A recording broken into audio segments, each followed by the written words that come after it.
விஜய் வரதராஜ் ஓக்கலுளி ஓக்கலுளி ஓக்கலுளி. அனைவருக்கும் வணக்கம். நீங்கள் கேட்டுக்கொண்டிருப்பது உங்கள் விஜய் வரதராஜின் वक्लुली. आप है तमिल पीपल का लिसनिंग है विजय வரதராஜ் वक्लुली का पॉडकास्ट ये कहना है. உங்களை நீங்களே மாற்றிக்க ட்ரை பண்ணியிருக்கீங்களா? உங்களை இந்த பாட்காஸ்ட்டு கேட்டுட்ருக்கிற எல்லாரையும் தான் கேட்குறேன். உங்களை நீங்கள் மாற்றிக்க ட்ரை பண்ணியிருக்கீங்களா? மாற்றிக்கன்னா உங்கள் உடம்பை, உங்கள் அழகாக உங்கள் உடம்ப, உங்கள் பவுடர் போட்டு ஹேர் ஸ்டைலோ ட்ரெஸ்ஸோ கேட்கல, உங்களை, உங்கள் மனசை, இந்த உங்களை மாற்றிக்கிறது அப்படின்னா என்னென்னு கொஞ்சம் சொல்லுங்கள். நீ உன்னை மாற்றிக்கணும் அப்படிம்பாங்க. மாறு, நீ மாறும்பாங்க. அது என்னன்னு வச்சுருக்கீங்களா? என்னைக்காவது நான் மாறணும் டெய்லி நைட்டு புலம்பிக்கிட்டே தான் எல்லோரும் தூங்குவோம். அது என்னன்னு நினைக்க வச்சுருக்கோமா? என்ன மாறணும்? நம்ம மனசு மாறணுமா? நம்ம மூளை மாறணுமா? நம்ம ஹார்ட் மாறணுமா? நம்ம குழப்பம் மாறணுமா? தீரணுமா? என்ன மாறணும்? இல்லை இது மாறாதா? அது எல்லாமே ஒரு பொய் தானா? அதுதான் ஒரு ஒரு ரொம்ப நாளாகவே ரொம்ப நாளாகவே ஒரு விஷயம் ஒன்று மாறணும் அப்படின்னு நமக்கு ஒரு தேவை இருக்குது. நம்ம பேசுகிற இந்த உள் வாழ்க்கை, நம்ம வருஷம், நம்ம தியானம், பௌத்தம், அது தனி. அது ஒரு தனி ஒரு ரோடு, இருண்ட ஒரு ரோடு. அது அது வேறு ஒரு உலகம். அது வெளி உலகம்னு ஒன்று இருக்குது. வெளி உலகம் அது சில விஷயத்தை நமக்கு கேட்கும். மாறாமல் இருக்கிறவங்க தெரியும். அதை பிடிவாதம்னு சொல்லலாம், அவங்க குணம்னு சொல்லலாம். மாறுறவங்க நமக்கு தெரியும். சில பேர் அவங்களா இருக்கிறதுன்னு ஒன்று இருக்கும். ஆனால் அவங்களா இருக்கிறது எல்லாத்துக்கும் தொல்லையாக இருக்கும். அவங்களுக்கு தெரியாது நான் ஏன் இப்படி ஒரு தொல்லையாக இருக்கேன்னு தெரியும். சில பேர் கடுகடுன்னு இருக்கிறவங்களுக்கு இருக்கிறவங்க மற்றவங்களுக்குலாம் ஜாலியாக இருக்கும். ரொம்ப சாஃப்டாக இருக்கிறவங்க மற்றவங்களுக்குலாம் கடுப்பாக இருக்கும். யாரும் தெரிஞ்சே நம்ம இப்படி தான் இருக்கணும்னு சொல்லிட்டு எதுவும் ஆகிறதில்ல. அது நம்ம பிறந்த இடம், வளர்ந்த இடம், நம்ம குணம், நம்ம பார்க்குற ஜனங்க, நம்ம பார்க்குற டீச்சரை, நம்ம பெற்றவங்க, நம்ம படிக்கிற புக்கு, நமக்கு நடக்கிற அனுபவம், நமக்கு நடக்கிற வலி, மரணம், சோகம், துக்கம், துயரம் எல்லாம் சேர்ந்து நம்மளை ஒரு வழிக்கு கொண்டு வரும். யாருமே கோபக்காரனாகவும் பிறக்கிறதில்ல, எப்போதும் சோகமாக பிறக்கிறதில்ல, எரிச்சலாக பிறக்கிறதில்ல, ஒரு மாதிரி ரோஷமாக பிறக்கிறதில்ல. அது எல்லாமே வளர வளர வளர ஒவ்வொருத்தவங்களுக்கும். சில பேர் ரொம்ப ஜாலராக அடிப்பாங்க, சில பேர் ரொம்ப கோபமாக இருப்பாங்க, சில பேர் யாருக்குமே காம்ப்ரமைஸ் பண்ணிக்க மாட்டாங்க, சில பேர் இறங்கி போக மாட்டாங்க, சில பேர் இறங்கி மட்டும் தான் போவாங்க, சில பேர் ஏறுவாங்க, சில பேர் மற்றவங்களை அடக்கி வச்சுப்பாங்க, சில பேர் அடங்கிறது மட்டும்தான் பிடிக்கும், சில பேர் தனியாகவே இருக்க விரும்புவாங்க, சில பேர் சேர்ந்து தான் இருக்கணும்பாங்க. யாருமே அவங்க அதை சூஸ் பண்ணலை. அது நடக்கும். இந்த உலகம் ஒவ்வொரு குழந்தையும் பியூராக, ஒரு குழந்தையும் அழுது நான் இந்த பூமியில் திருப்பி மண்ணாக போகிற ஒரு உயிருங்கிற மோடில் தான் ஒரு குழந்தையும் பிறக்குது. வளரும் பொழுது, மனுஷனாக வளரும் பொழுது அதுக்குன்னு அது யார் அப்படிங்கிற ஒரு தேடலில் தனக்குன்னு ஒரு பேட்டர்ன் ஒன்று ஃபார்ம் ஆகிக்குது. அவங்க எல்லாருமே சொல்லியிருப்பாங்க, யாராவது வாழ்க்கையில் சொல்லியிருப்பாங்க, நீ மாறிடு, நீ சரியில்லை அப்படின்னு. அதை மாற்ற முடியாமல் நைட்டெல்லாம் உட்காந்து அழுதுருப்பான். தெரியுங்களா? சொல்கிறாங்க மாற முடியல.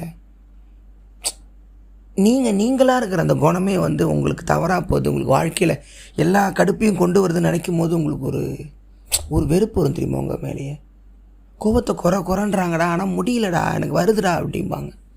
நான் சோகமாகவே இருக்கேன்றாங்க, நான் ஆளே அப்படி தான், ஏன் யாருக்கும் புரிய மாட்டேங்குது அப்படிம்போம். நான் நல்லா சிரித்து தான் பேசிக்கிட்டு இருக்கேன், ஏன் சிரித்தாலே இந்த ஊர் கோவப்படுதுமா?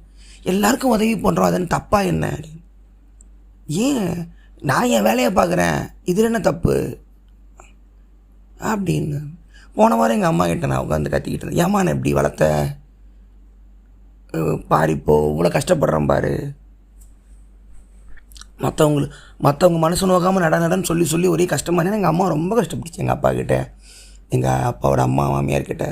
எங்கள் அம்மா எனக்கு சொன்னது, நாங்கள் பார்த்த வரைக்கும் எங்கள் அம்மா எடுத்தறிஞ்சு பேசாது, யாரையும் கடுப்பேற்றாது, யார் மனசும் கஷ்டப்படக்கூடாதுன்னு சொல்லும். அதே மாதிரியே இருந்தால் இருக்கிறது அதே மாதிரி இருக்கிற மாதிரி வந்தனால அது சில சமயம் நமக்கே என்ன தான் பண்ணிக்கிட்டு இருக்கோம். எங்கள் எல்லாருக்குமே இருக்கும் இல்லை, எல்லாருக்குமே ஒரு குணம் ஒன்று இருக்கும்.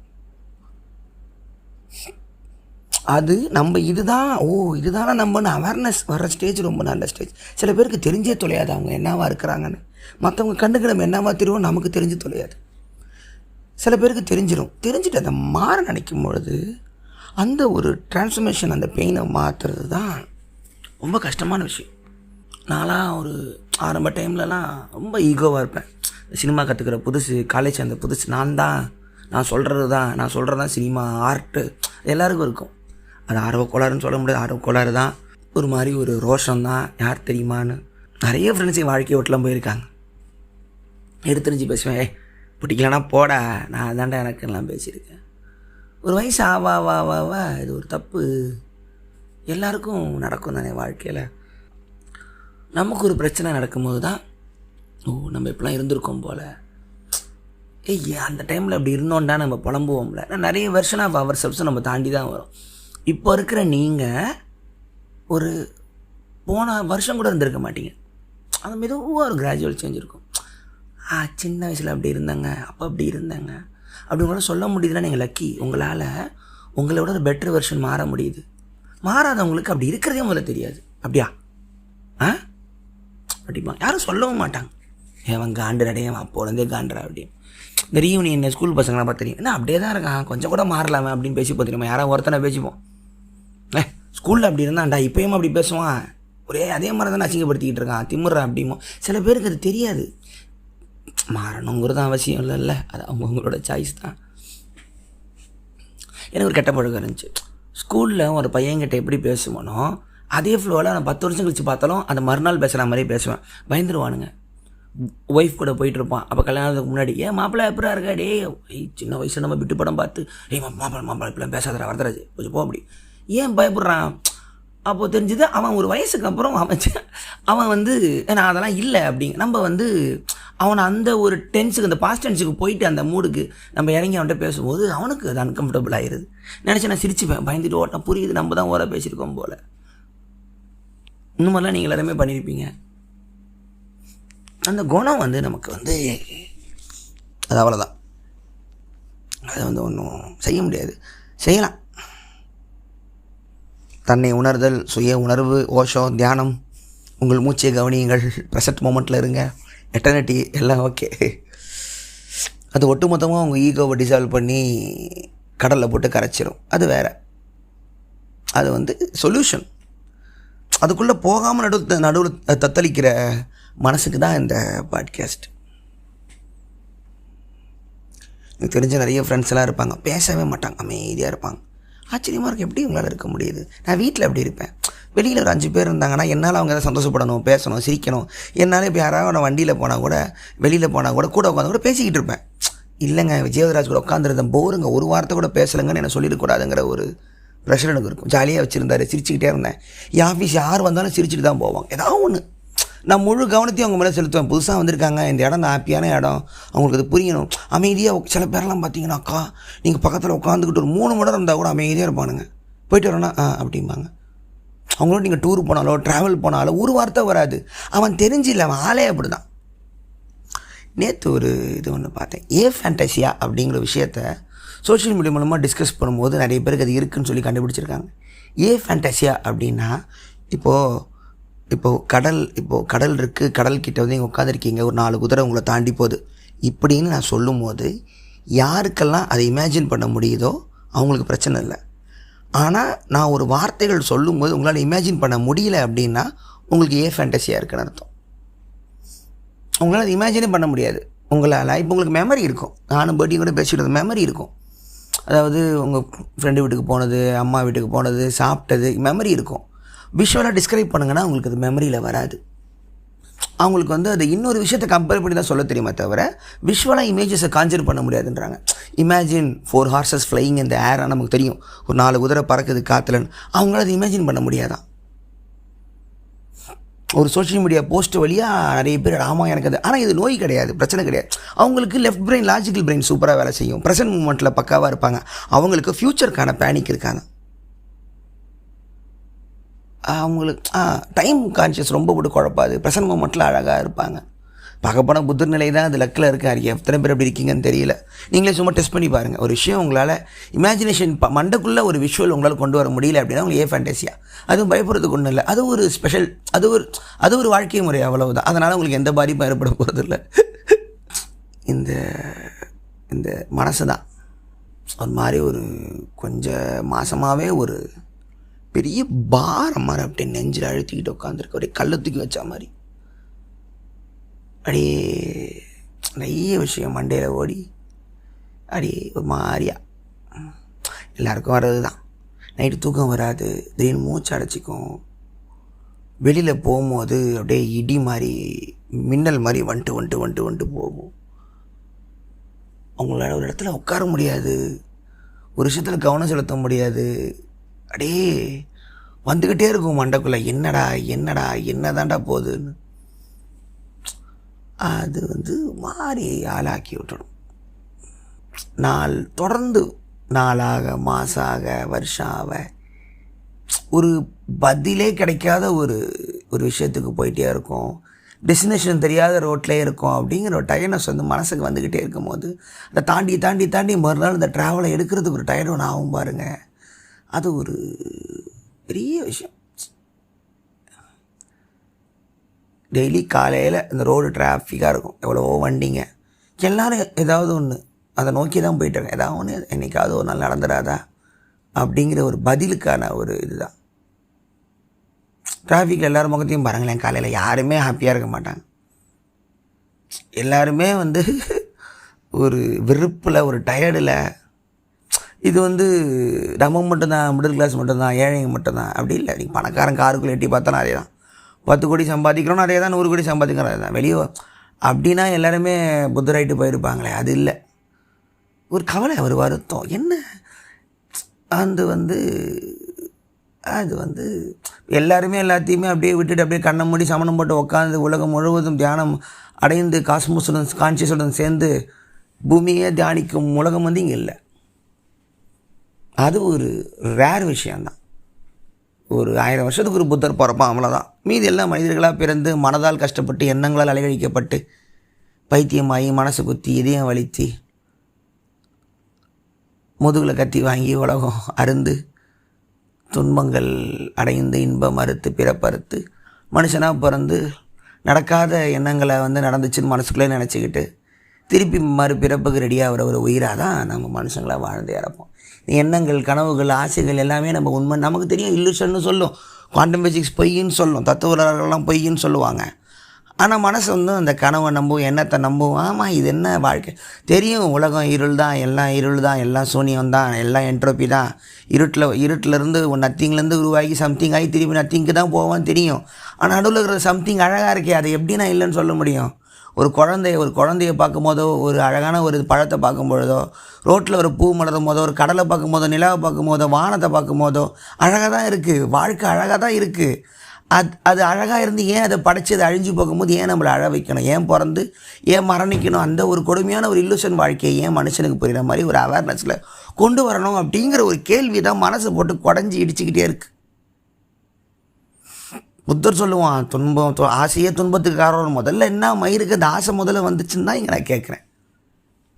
ஏன் வயிற்றை படைச்ச, உடம்பை படைச்ச, பசியை படைச்ச, ஹார்ட்டை படைச்ச, பிளட்டை படைச்ச, தோலை படைச்ச?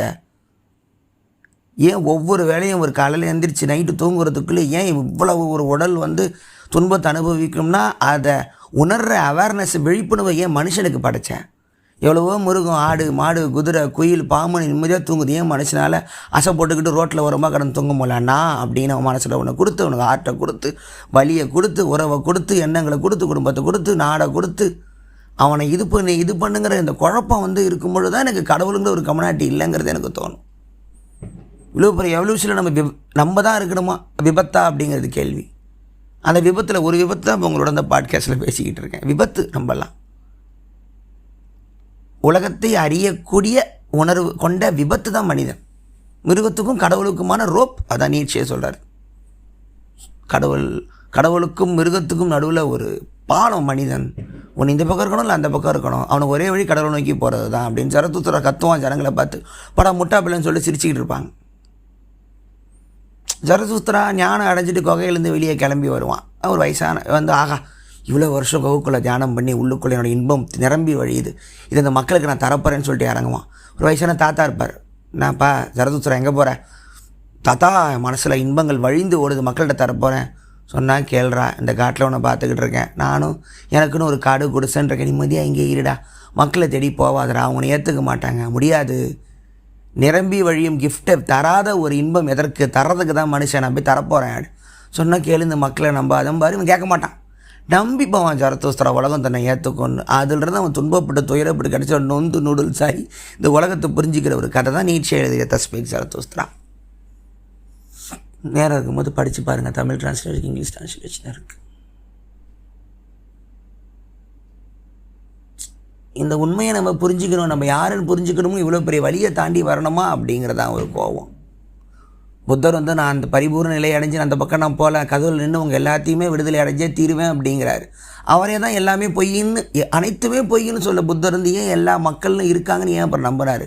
இவங்க ஞானம் அடைஞ்சா என்ன, அடையலை ஆனால் எதுக்கு தம்மம் வந்துச்சு, எதுக்கு அவ்வளோ பேர் வந்தாங்க, எதுக்கு சங்கம் அமைச்சாங்க, எதுக்கு தியானம் பண்ண சொல்கிறாங்க? இப்போ உலகமே பொய்னா இப்போ எதுக்கு என் கண்ணை மூடணும், நானும் பொய்யா இருக்கலாம்ல. இந்த ஒரு ஆன்மீக வாழ்க்கைக்கும் சராசரி வாழ்க்கைக்கும் நடுவில் மாட்டிக்கிட்டு இந்த பக்கமும் போய் அன்கான்ஷியஸாக மிருகமாகவும் வாழ முடியாமல், மொமெண்ட் அவேர்னஸாக மனுஷனாகவும் வாழ முடியாமல், நடுவில் உட்காந்து தத்தளிக்கிற அந்த கம்யூனிட்டியாக இருக்கிற அந்த வழி தான் இந்த பாட்காஸ்ட்டில் பேசலான் இருந்தேன். ஜேகே சொல்லுது, மொமெண்ட் அவேர்னஸ், ஒவ்வொரு செகண்டும் விழிப்புணர்வோடு இருங்குது, மயிரை இருக்கிறது இருக்கிற பிரச்சனைகள். அவரோட இன்டர்வியூ ஒன்று இருக்குது, நான் பிறந்தது தான், I was born without conflict, I have never experienced conflict in my life அப்படிங்கிற. ஜேகே நீ ஸ்பெஷல் கிஃப்டியா, நீ ஸ்பெஷல், நீ ஒரு அசாதாரணமானவன். அப்புறம் ஏன் வந்து சராசரி மனுஷங்கிட்ட வந்து ஏன் கில்ட்டை க்ரியேட் பண்ணிக்கிட்டு இருக்க? ட்ரூத் இஸ் அ பாத்லெஸ் லேண்டுன்னு, உண்மையை அறிய முடியாது, உண்மையை அறியறதுக்கான வழி வந்து உள்ளே போட்டு குறையும்னு ஏன் சொல்லிக்கிட்டு இருக்க? ஓஷோவும் அதே தான். ஓஷோ வந்து ஒரு அசாதாரண பிறவி.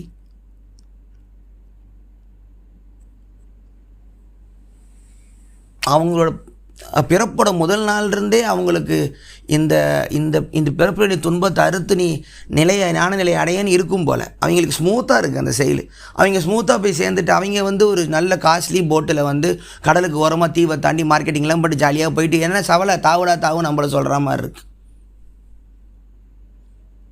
போட்டு நெருக்கி அழுத்தி வலியை கடந்து இருக்கும் பொழுது தான் எதுக்கு தான் நம்ம இந்த வாழ்க்கையை நம்ம வந்து இந்த விபத்தை நினைக்கிறேன். அதோ பாருங்கள், இன்றைக்கி இஸ்ரேல் காசாவில் அனிமல் பீப்புள் அப்படின்றான், மனிதர்களை மிருகம்னு சொல்கிறான் இஸ்ரேலி பிரைம் மினிஸ்டர்.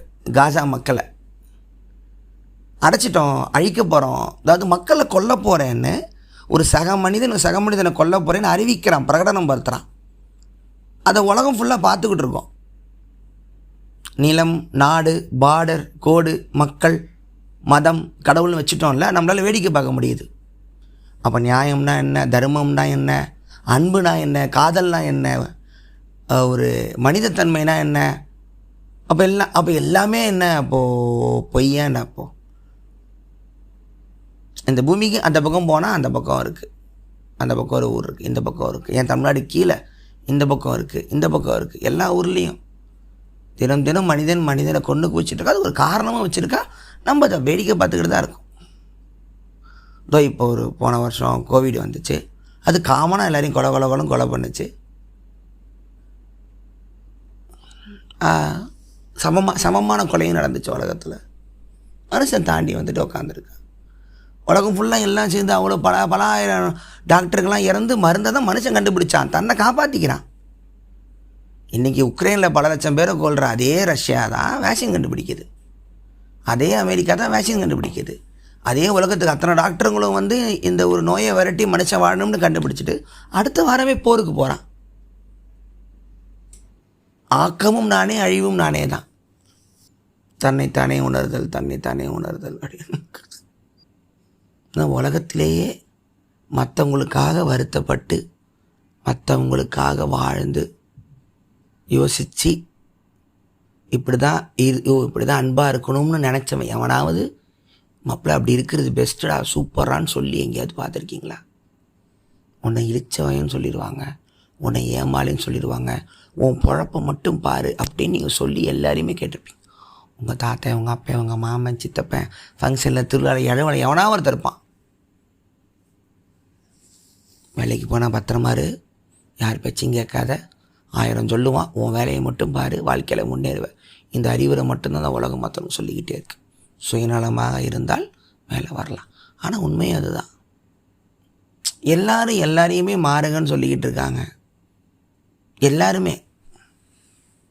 இது வந்து ஒரு டெம்பரரி தான்.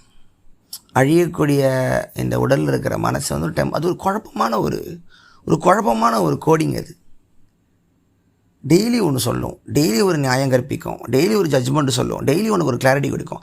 நாளைக்கு பார் நான் யார், நாளைக்கு பாருன்னு எத்தனை நாளைக்கு நம்ம சொல்ல தூங்கியிருப்போம். அதே அவன் தான் திருப்பி நாளைக்கும் இருப்பான். டே மட்டும் தான் மாறும். நியூ இயர் ரெசல்யூஷன் மாதிரி நாளையிலேருந்து பாருங்கள் அப்படிமோ. அப்படி ஒன்று இல்லைங்கிறது தெரிய வரும்போது தான் உங்களுக்கு இந்த கடைசி மூச்சு நிற்கிற வரைக்கும் நம்ம இவ்வளோ தான் அப்படிங்கிற கிளாரிட்டி வர்றது தான் ஞானமோ என்னமோ. சரி, கடைசி வரைக்கும் நான் ஏமாளி தான் போல், கடைசி வரைக்கும் நான் புறம்போக்கு தான் போல், கடைசி வரைக்கும் எனக்கு வந்து நடக்காது போல், கடைசி வரைக்கும் நான் கோபக்காரன் தான் போல், கடைசி வரைக்கும் ரோஷத்துலேயே தான் அழிவேன் போல், கடைசி வரைக்கும் நான் விட்டு கொடுத்தே போக மாட்டேன் போல், கடைசி வரைக்கும் ரோஷப்பட்டே இருப்பேன் போல், கடைசி வரைக்கும் நான் அடங்கவே மாட்டேன் போல். இப்படி தான் அந்த ஒரு புரிதல் ஒன்று வரும்னு நினைக்கிறேன். ரொம்ப பெரிய விஷயந்தான் அப்படி மாறக்கூடியவன். நம்ம தப்பை உணர்ந்து நமக்கு அந்த மாறக்கூடிய ஒரு விஷயம் வருதுன்னா நல்ல விஷயந்தான், மாறிக்கலாம் அப்படின்னு.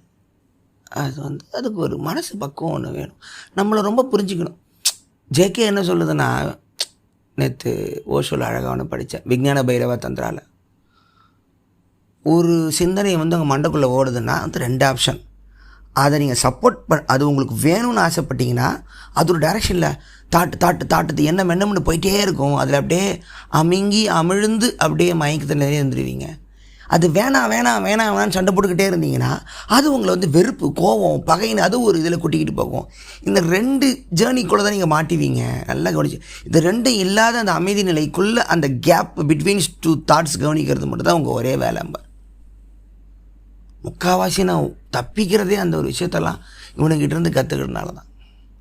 ஒரு விஷயம் நமக்கு வேணும்னு ஆசைப்பட்றோம், அது நமக்கு வேணும், அது எவ்வளோ நல்லா இருக்கணும், அந்த வாழ்க்கை இப்படி இருந்தால் இவ்வளோ நல்லா இருக்கும்ல, இப்படி இருந்தால் அடரான்னு யோசிச்சு அவர் கணக்கில் போகும். இந்த பக்கம் இல்லை அது வேணாம், தப்பு, அது வேணாம், அது ஏன் இப்படி ஆச்சு, கோவப்பட அது உங்களை ஒரு ஜேர்னி கொண்டு போயிட்டே இருக்கும். செவத்தில் குத்திப்பீங்க, தலையில் அடிச்சுப்பீங்க, குத்திப்பீங்க, இந்த பக்கம் ஆசையாக இருப்பீங்க, கண்ணு கலங்கும்.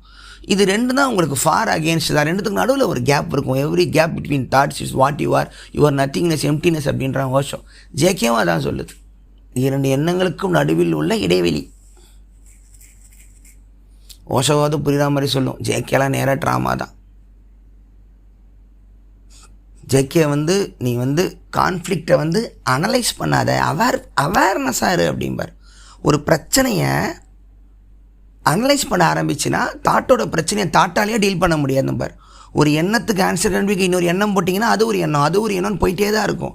நின்று அமைதியாக கண்ணை மூடி நீ உக்காந்தீங்கன்னா என்ன பிரச்சனை ஒட்டு மொத்தமாக ஹோலாக பாரு அப்படிங்கிறார். கடைசியில் பார்த்தா நாம தான் பிரச்சனையாக இருப்போம். அதனால தான் அதை பார்க்க மாட்டோம் அப்படிங்கிறது தான் உண்மை. எந்த பிரச்சனை உங்கள் வாழ்க்கையில் எந்த பிரச்சனையும் எடுத்துக்கங்களேன், எடுத்து உட்கார வச்சு யோசிக்காதீங்க. நல்லா கவனிங்க. எல்லாம் யோசிச்சிங்கன்னா அது இன்னொரு தாட்டுன்னு உங்களுக்கு ஒரு பதில் கிடைக்கும்னு நினச்சிக்கிட்டு யோசிச்சுக்கிட்டே இருப்பீங்க. பதில் வராது. ஏன்னா ஒட்டுமொத்தமாக பார்க்க மாட்டோம். ஒரு பார்ட் ஆஃப் ஏ ப்ராப்ளம்ங்கிறது பார்ட் ஆஃப் ஏ ப்ராப்ளம் தான். ஹோல்னஸ் உங்களுக்கு வரவே வராது. அந்த எண்ணத்தை யோசிக்கிறத விட்டுட்டு ஒரு 5 நிமிஷம் அமைதியாக உட்காந்துருந்தீங்கன்னா வெளியே இருந்து தேட்டரில் பார்க்குற மாதிரி உங்களோட அந்த லைஃப் பிரச்சனை நீங்கள் ஸ்க்ரீனில் பார்க்கும் போது தக்காளி நம்ம தான் இங்கே பிரச்சனையாக இருந்திருக்கோம். நம்மளை எடுத்துகிட்டு அங்கே பிரச்சனையே இல்லைன்னு உங்களுக்கு தெரியும். நம்மளோட குணம், நம்மளோட விஷயம், நம்மளோட மனசு தான் அங்கே பிரச்சனைன்னு அது தெரிய வரும்பொழுது தான் மாற வேண்டியது நம்பன்னு புரியும்.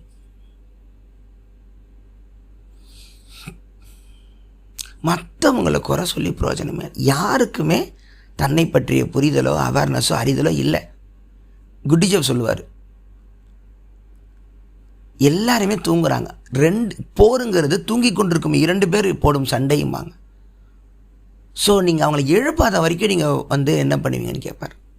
தூங்கிட்டு இருக்கவங்க சண்டை போடும்போது அவங்க என்ன சண்டை முடியும், எழுப்புனா சண்டையை விட்டுட்டு வெளியே வருவான். எந்திரிக்கிற வேலையை தான் நான் பண்ணிக்கிட்டு இருக்கேன். அவேர்னஸ், செல்ஃப் மெமரிங், மெடிடேஷன் குட்டிஜப் சொல்லும். அதனால் குட்டிச்சை பார்த்தா உலகத்தை திருத்துறதுங்கிறது ஒரு மிகப்பெரிய ஒரு பொய். அதெல்லாம் செய்யாதீங்க அப்படின்னு இல்லவே இல்லை பார். உலகம் தூங்குறதுக்கான உரிமை சுதந்திரம் அதுக்கு இருக்குங்கிறார். நீங்கள் முட்டா பயலாவோ அன்கான்ஷியஸாவோ நீங்கள் துன்பத்திலேயோ வாழ்கிறதுக்கான உரிமை உங்களுக்கு இருக்குது. நம்ம சூஸ் தான் பண்ணுறோம். யாரும் வேறு வழி இல்லாமல் துன்பத்துக்கு போகிறதில்ல. இன்பமாக நம்ம அதை தாண்டி வர்றதுக்கான சாய்ஸுகள் உலகத்தில் பலாயிரம் வருஷமாக இருந்தாலும் நம்ம தெரிஞ்சே தான் சூஸ் பண்ணி தான் நம்ம வாழ்க்கையை வாழ்ந்துகிட்டு இருக்கோம். எல்லாருக்குமே அதுக்கான ரைட்ஸ் இருக்குது. கண்ணை முழிச்சு அந்த மேட்ரிக்ஸ் விட்டு வெளியே வரணும்னு ஆசை இருக்கிறவங்க வந்துக்குங்க அப்படிம்பார். அதனால தான் ஐ ப்ரிஃபர் மை ஃபாலோவர்ஸ். நான் தனியாக ஒரு ஸ்கூல் வச்சுக்கிட்டு எவ்வளோ பேருக்கு ஆசை இருக்கோ அவங்களுக்கு மட்டும் நடத்திக்கிறேன். உலகத்தை திருத்தணுங்கிறது அது ஒரு பொய் அப்படிம்பார். ஆனால் அதையுமே பெரிய விஷயமா ரஜினிஷபுரத்தில் ஓஷோ ட்ரை பண்ணி பல்பை வாங்கி அவனாப்பட்டு இந்தியாவுக்கு வந்து போய் செத்து போனது அது வேறு கதை. புத்தரோட தம்மம் அதான். தம்மம்ங்கிறது பலாயிரம் வருஷத்துக்கு வாழும். அது ஒரு ஆனால் அது புத்தர் தெளிவு. தம்மம் ஒரு நாள் கரையும், ஒரு நாள் அழியும். ஆமாம், பௌத்தம் இங்கே ஒரு மாதிரி இருக்குது. அப்படி பார்டர் தாண்டி இலங்கை போனால் பௌத்தம் வேணாம் இருக்கணும், உங்களுக்கு தெரியும், சொல்ல தேவையில்லை. புத்தர் தான் பௌத்தம். புத்தர் இறந்ததுக்கப்புறம் இருக்கிறது எல்லாமே தனிப்பட்ட மனிதர்கள் அதுக்கான அதிகாரத்துக்கும் ஆசைக்கும் ஆசைப்பட்டு உருவாக்கும் ஒரு கோட்பாடு தான். புத்தருக்கு எல்லாம் மூடிக்கிட்டு இருப்பாங்க. ஏன்னா அந்த உயிர் ஞானம் அடைஞ்ச ஒரு உயிர் தான் பௌத்தம். அது இறந்ததுக்கப்புறம் பௌத்தத்துக்கு அர்த்தமே இல்லை. அது வெறும் புக்கு தான், திருப்பிடகம் தான். மகாயனம் தேராவதம்னு வெறும் புக்கில் இருக்கிற பேஜ் இருக்கிற பழைய லீஃபில் சொல்கிற பழைய வார்த்தை தான். ஆனால் புத்தர் ஒவ்வொரு நொடியும் ஒவ்வொரு கேள்வி கேட்கறதுக்குமான தகுந்த பதிலை சொல்லிட்டு இறந்து போனால் ஒரு உயிர், அந்த உயிர் இருக்கிறதுக்கு தான் பௌத்தம் வாழும். இல்லைனா புத்தரும் பௌத்தமும் தெரிஞ்சவன் பௌத்தனாக இருந்துக்கிட்டு இவ்வளோ பெரிய வன்முறையெல்லாம் உலகம் ஃபுல்லாக அரங்கேற்ற முடியாது.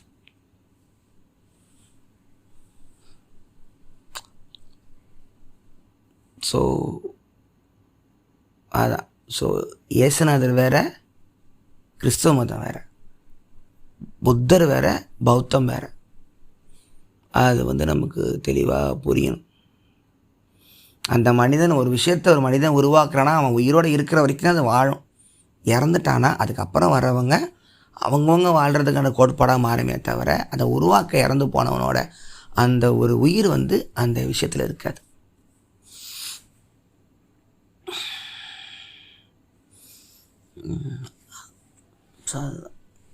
இது மாதிரி உலகம் எல்லாருமே தூங்கிக்கிட்டு இருக்கோம். எல்லாருமே தூங்குகிறோம். முழிக்க இஷ்டமும் இல்லை, நல்லா இருக்குது தூங்குறதுக்கு. சில பேருக்கு கனவுல தட்டி மண்டையில் அடித்து ஏந்திரி அப்படிங்கும். உட்கார எந்திரிச்சு என்ன பண்ணிகிட்டு இருக்க, ஏன் எல்லோரும் தூங்குறாங்க எனக்கு மட்டும் தூக்கம் போயிடுச்சு அப்படிங்கிறது நம்ம கையில் இல்லை. அது உனக்கு தூங்க ஆசைப்பட்டா நீ தூங்கலாம், ஆனால் ஒன்ஸ் நீ முழிச்சிட்டினா தூங்க முடியாது அப்படிங்கிறதான் ஒரு கசப்பான உண்மை. உனக்கு ஆப்ஷன் இருக்குது, வெளியே போயிடலாம். வெளியே போய் நீ உண்மையை தேடி சுதந்திரத்துக்கான வெயிலை பார்த்து நீ பாலைவனத்தில் ஓடி அந்த பக்கம் பசுமை இருக்குது நீ போய்க்கலாம். இல்லை உனக்கு இந்த கோவக்குள்ள தான் நீ தூங்கணும், நல்லா இருக்குது, இதமாக இருக்குது, எனக்கு உண்மைலாம் வேணாம் அப்படின்னு நினச்சாலும் அது உன்னோட சாய்ஸ் தான். ஆனால் ஒன்ஸ் நீ முழிச்சிட்டின்னா திருப்பி தூங்கும் பொழுது அந்த பாலைவனத்துக்கு அப்புறம் என்ன ஒரு நிலம் இருக்குதுன்னு பார்க்குறதுக்கும் மனசு ஏங்கிக்கிட்டே இருக்கும் அப்படிங்கிறதா உண்மை.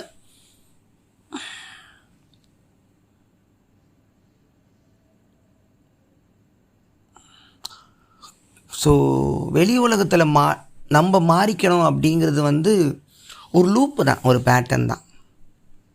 எந்த எமோஷனும் இப்படி இருக்கிறது தான் சரிங்கிறதே முதல்ல கிடையாது உலகத்தில். ஒவ்வொரு மனிதனும் ஒவ்வொரு விதம். ஏன்னா எனக்கு கதை எழுதும் போதே எனக்கு ஒரு பெரிய ஒரு இது இருக்கும். கான்ஃப்ளிக்ட் இருந்தால் தான் கதை நவரும்பாங்க. ஒரு 2 பேர் சண்டை போட்டு அவங்களுக்குள்ள கருத்து முரண்பாடு இருந்தால் தான் கதை நவரும்பாங்க.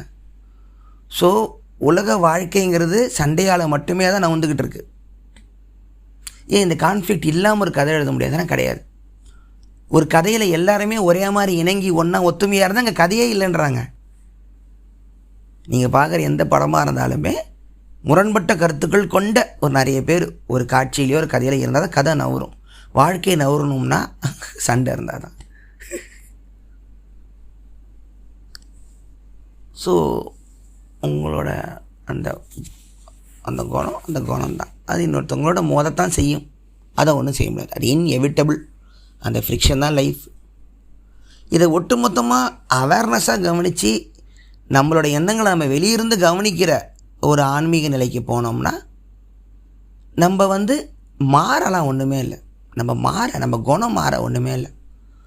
நம்மளே அவேர்னஸ் பண்ணால் போதும். நம்மளை நம்பி கவனித்தா நம்ம மேலே நம்மளை விழிப்புணர்வாக கவனித்தாலே நம்ம எவ்வளோ கேவலமாக இருக்கோன்னு தெரியும்.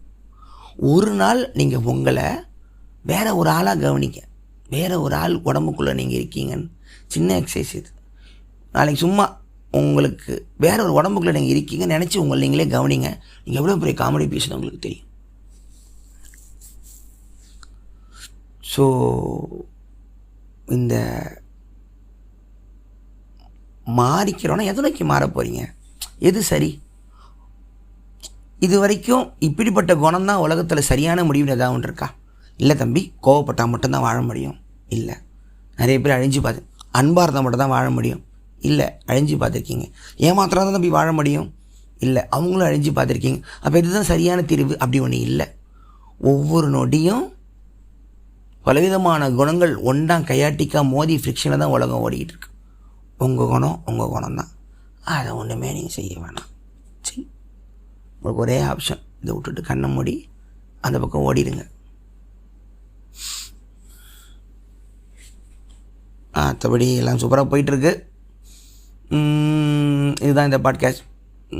அடுத்த பாட்காஸ்ட் கொஞ்சம் ஜாலியாக போகலாம். கொஞ்சம் இனிமேல் இது சும்மா எல்லா எபிசோடும் சொல்கிற சாக்கு கிடையாது. இனிமேல் தொடர்ந்து ஓக்லொலி வாரம் வரும். நிறைய எபிசோடு வரும். கொலகாண்டில் இருக்கேன். நிறைய எபிசோடு வரும். பட்டன்னு வரும். ஜாலியாக வரும். என்ஜாய் பண்ணுங்கள். தயவு செஞ்சு சப்போர்ட் பண்ணுங்கள். என் ஜிபேயில் உங்களுக்கு பிடிச்சிருந்த ஏதாவது காசு போடுங்க தயவு செஞ்சு ப்ளீஸ். நான் ஓக்லொலிக்கு நான் ஆடு கேட்டுருவேன். அப்புறம் நான் விளம்பரம் கேட்டு நீங்கள் விளம்பரத்தை ஸ்கிப் பண்ணிட்டு பாட்காஸ்ட் கேட்குற மாதிரி இருந்தால் நான் தப்பாக எடுத்துக்காதீங்க. என்னால் முடியலை. 60 எபிசோடு கிட்டே வரப்போகிறேன். ஸ்பாட்டிஃபை எனக்கு ₹1 தரல. எனக்கு ரொம்ப டயர்டாகுது. ஜனங்களே, உழைச்சிக்கிட்டே இருக்கோம், திருப்பி ஒன்றுமே கிடைக்கலையே அப்படிங்கிற கடுப்பு 36 வயசில் வருது. சப்போர்ட் ஓக்லொலி. எவனும் அப்படி மிரட்டி உங்களை காசு கேட்டிருக்க மாட்டான். நான் தான் கேட்டிருப்பேன் நினைக்கிறேன். நன்றி. இது உங்கள் விஜய் வரதராஜின் ஓக்லொலி. விஜய் வரதராஜ் ஓக்களொலி.